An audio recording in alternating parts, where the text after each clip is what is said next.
I'm beginning by doing a light sketch to lay down the composition, a simple outline of the headland at the mouth of the estuary. I'm going for a less is more idea to convey this peaceful moment. And the goal of the painting is to capture the essence of the stillness of the scene, to convey the peaceful atmosphere of the morning. That's my idea. So I'm just working out where the shadows are and the lines on the water and the general sort of shape of the headland.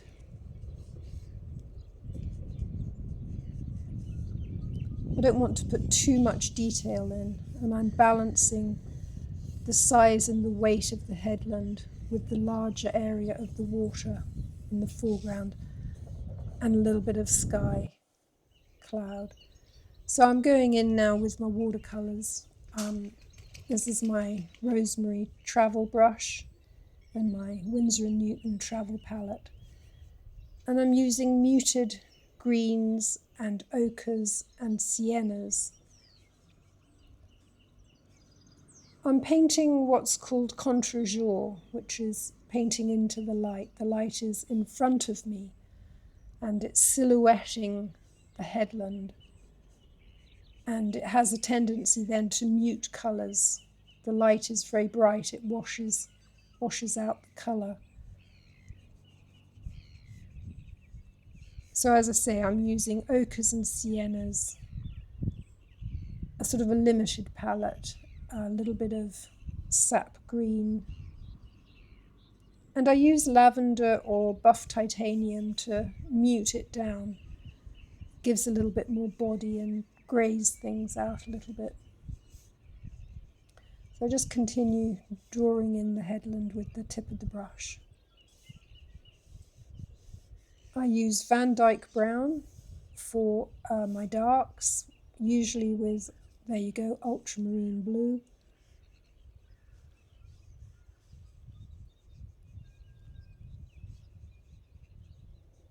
And I'm not doing too much detail.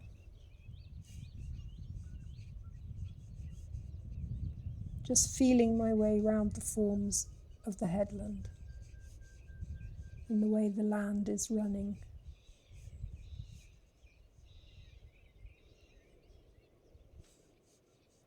A little bit darker, just to define the forms.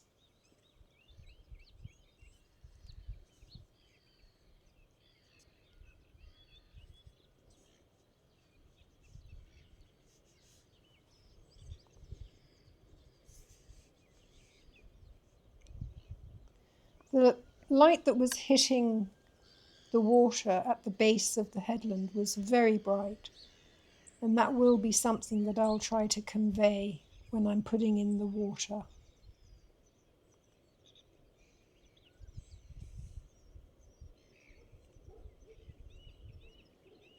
So then there was a far shore, a distant shore, which was actually lying in front of the headland, because this is a river, an estuary going out to the sea, and that was running between the distant shore and the headland itself, but we can't see that. And there was a bit of a sandbank, so I'm using a sort of a buff titanium to put that in.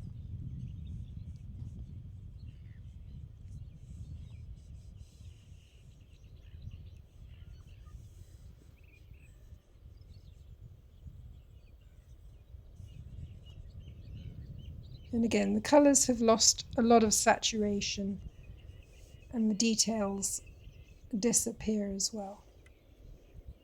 So very simple lines, limited palette.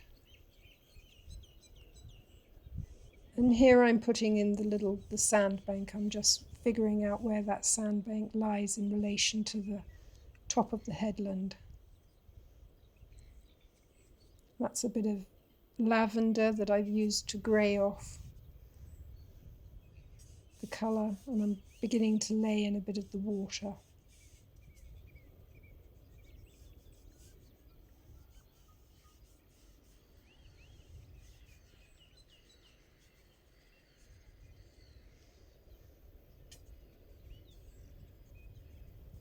adding a little bit of sparkle, a little bit of dotting in of the colour to run across the page to emulate the sparkling water. The light was bouncing quite hard off this water. It was very sparkly. I could have used a wax crayon as a resist to put in to convey the sparkly water, but I chose not to. I chose to leave the white of the paper and to use my brush to dibby-dab in the sparkly water effect. And then I'm making a gradually, progressively wetter wash that will come down the page. And here I'm putting in a little bit of the silhouette of the headland in the water. It wasn't a huge silhouette, but there was a little bit of notation to go in about that.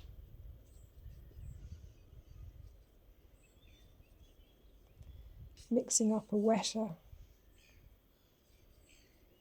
bit of lavender to grey it off again. And there we are, washing in the water. When you use quite a wet wash, that's quite helpful in watercolour because it does convey the water itself. It's quite a useful technique. So just lay it in, not worrying too much about any little drips or anything. This is about an impression. It's very fresh and spontaneous. I don't want to get too bogged down in detail or analysis. So there you can see I've left the white of the paper to be where the main light is dancing off the water.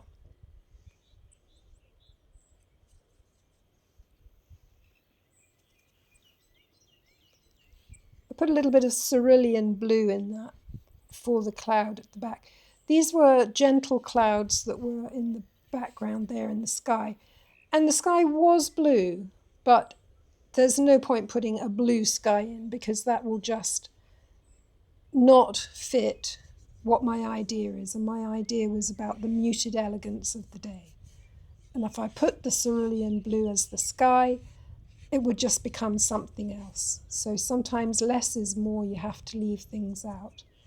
So I just washed in some muted clouds. Now I'm standing back and having a little look and a think.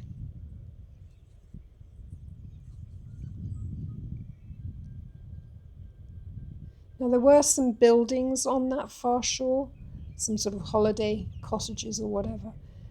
And so I've chosen to put a little bit of that in just to give a little bit of context perhaps for what's going on back there. But I'm certainly not going to get my pencil out and start measuring where the windows are or anything like that. I'm just using an impression to give you the idea of building.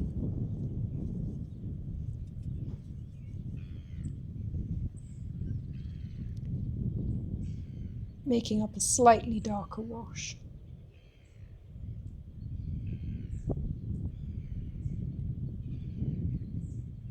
Now the headland has dried a little bit, so I can go back in, and I'm just making a slightly darker green,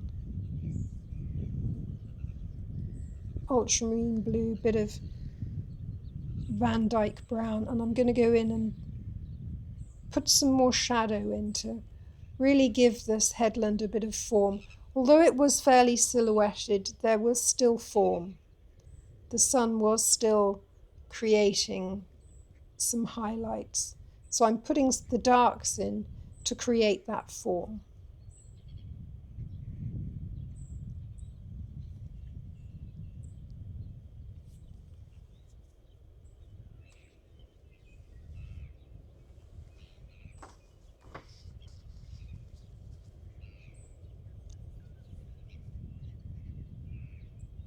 So I've got a variety of edges and values and contrasts that are defining the form and creating the shadows.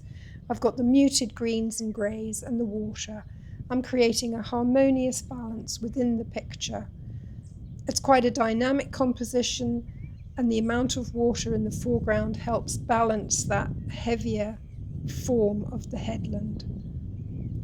And the cool muted tones have also an emotional impact and help create that calm feeling that I was having from this scene. It was beautiful. It was just a really lovely morning. There were some friendly people walking by, and it was all very peaceful.